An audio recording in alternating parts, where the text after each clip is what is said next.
Buenas tardes, mi nombre es Wilfredo, trayéndoles la palabra del día, sacrificio de fe. Sacrificio de fe. Hay varios sacrificios, ofrendas que se hacían en el Antiguo Testamento. Estas ofrendas eran requeridas, unas eran voluntarias. En el Antiguo Testamento registran 5 ofrendas. Una era la ofrenda del sacrificio de quemar el sacrificio. La otra era la ofrenda del cereal. La otra era la ofrenda de la paz. La otra era ofrenda de la culpa. La otra era la ofrenda del pecado y la ofrenda de las transgresiones, de los traspasos, de la culpa. Es interesante que había una ofrenda de la culpa. Um, um, Todas esas ofrendas ahora son cumplidas en Cristo Jesús.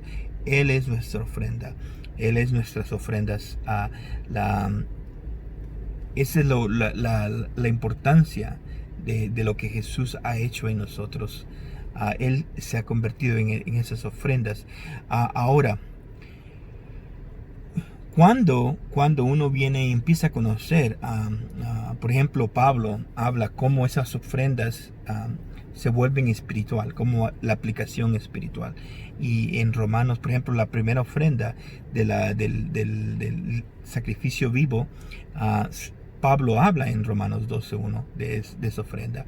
Yo creo que la carta de los romanos era una comunidad judía que se había convertido a Cristo, porque yo pasé mucho tiempo creyendo en Jesús y nunca no podía hacer esa conexión de que Pablo en Romanos 12:1 habla de esa ofrenda que se hacía físicamente y ahora él aplicaba a lo espiritual.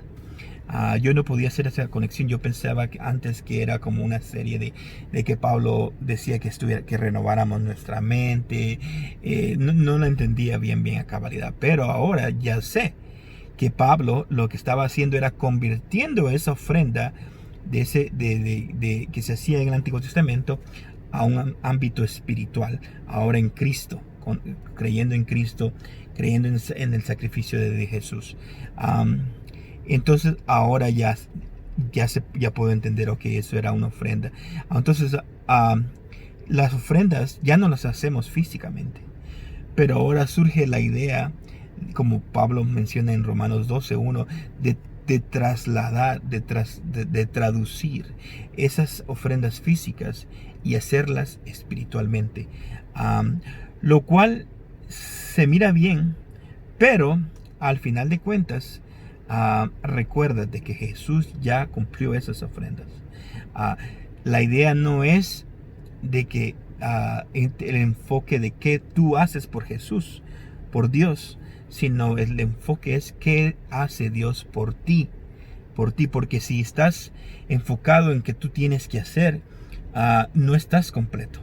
Entonces necesitas hacer las ofrendas espiritualmente, traducirlas de lo físico, porque no las puedes hacer físicamente, no hay un templo, no te puedes poner como los hacían en el Antiguo Testamento. Entonces ahora las traduces y dices, ¿cómo se pueden hacer ahora en lo espiritual?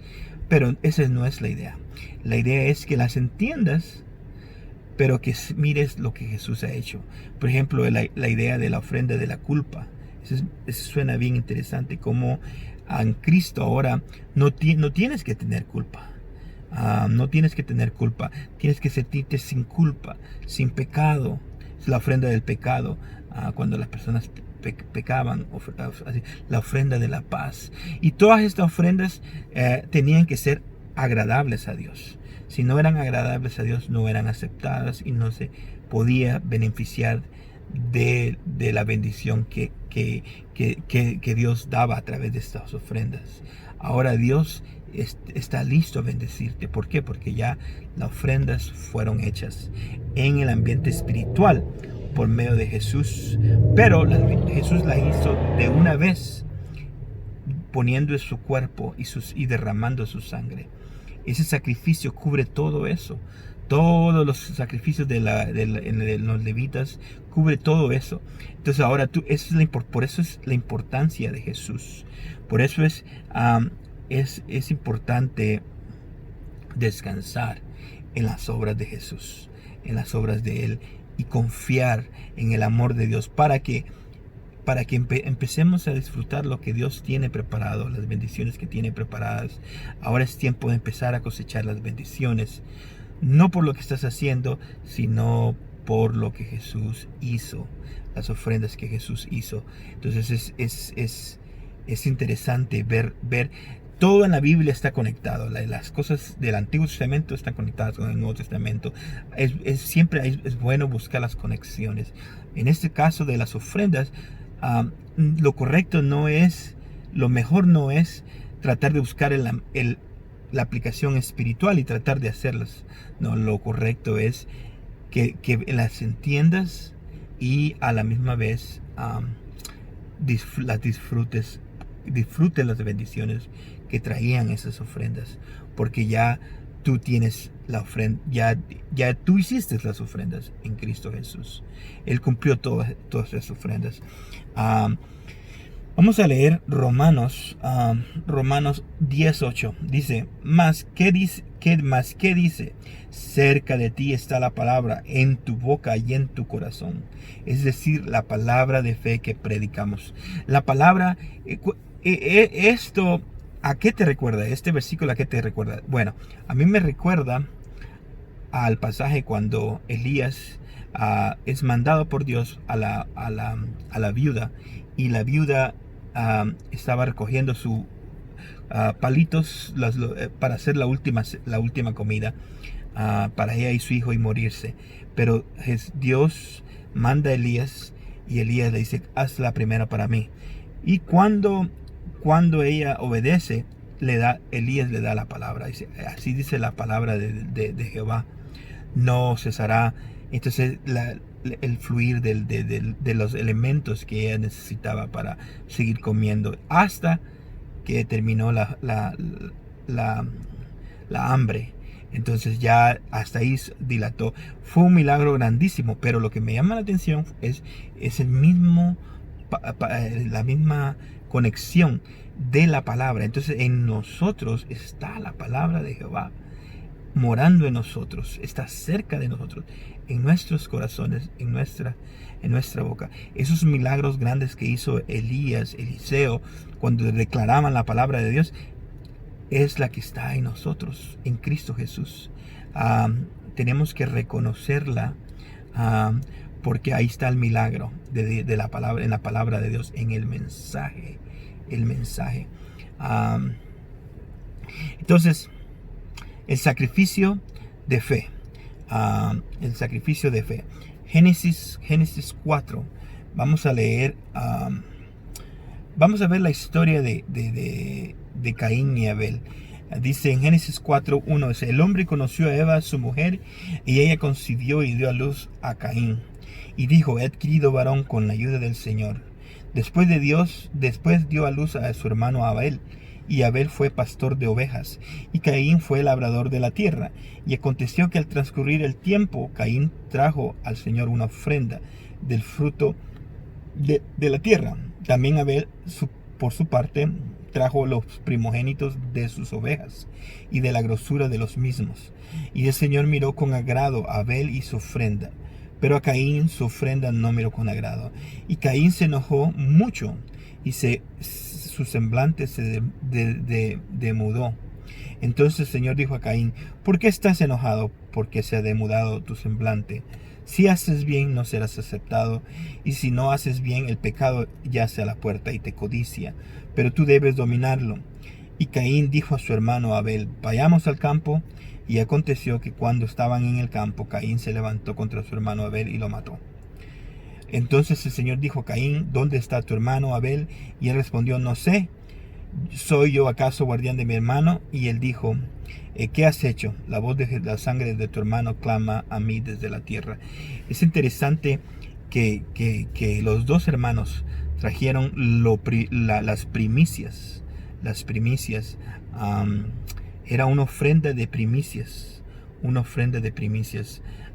Y esta ofrenda de primicias está como que estuviera conectada con las ofrendas de la fiesta de Pentecostés, que era la ofrenda de primicias.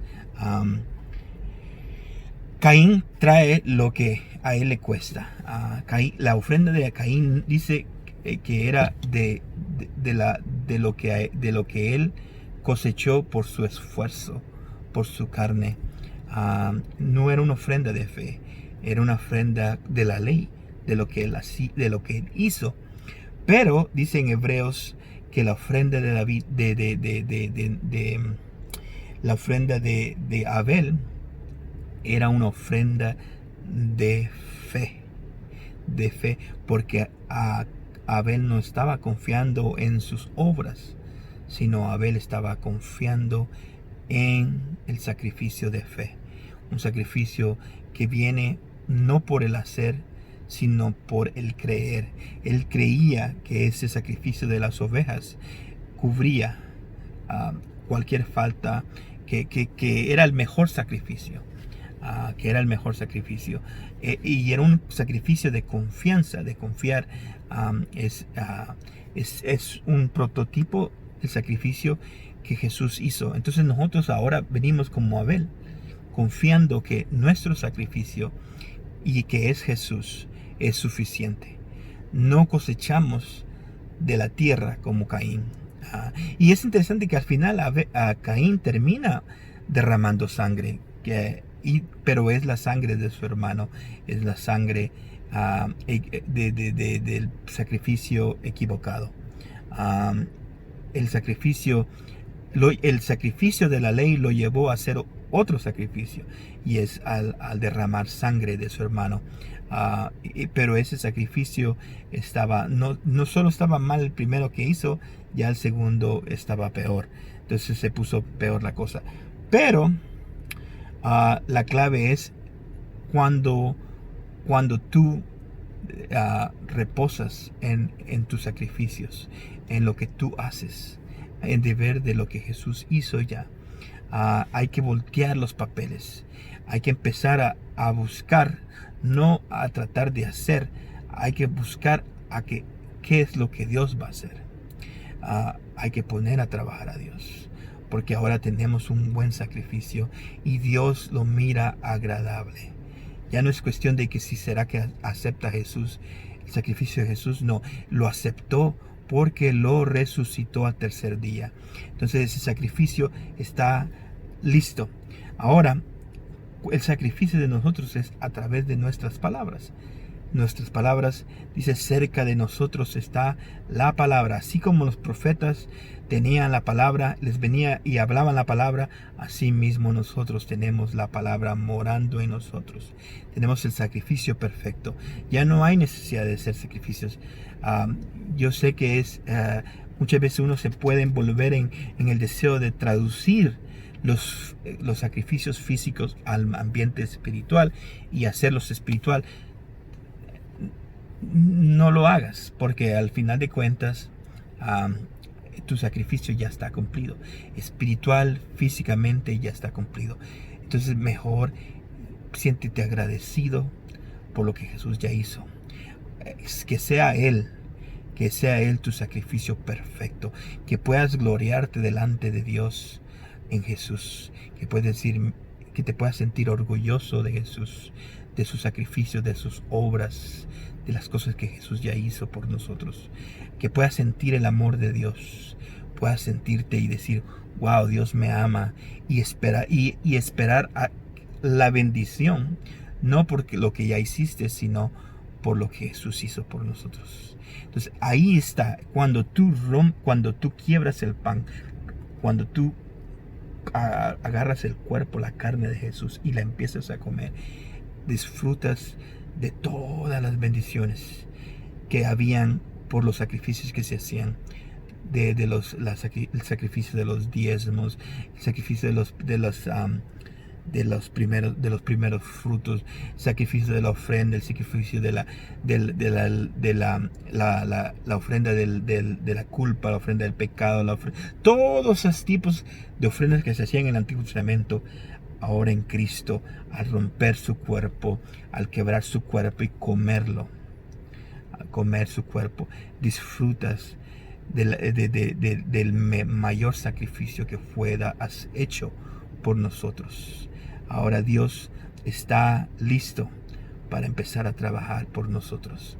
Y Él está trabajando por nosotros. Así que confía en el sacrificio de fe, que es el de tu palabra. Cerca de ti está la palabra. Tu milagro está tan cerca como en tu corazón y en tu boca, tu lengua. Ahí está tu milagro. Así que como los profetas del día del Antiguo Testamento, declara la palabra de Jehová y ve la gloria de Jehová manifestarse. Eso es todo por el día de hoy. Te veo mañana. Bye bye.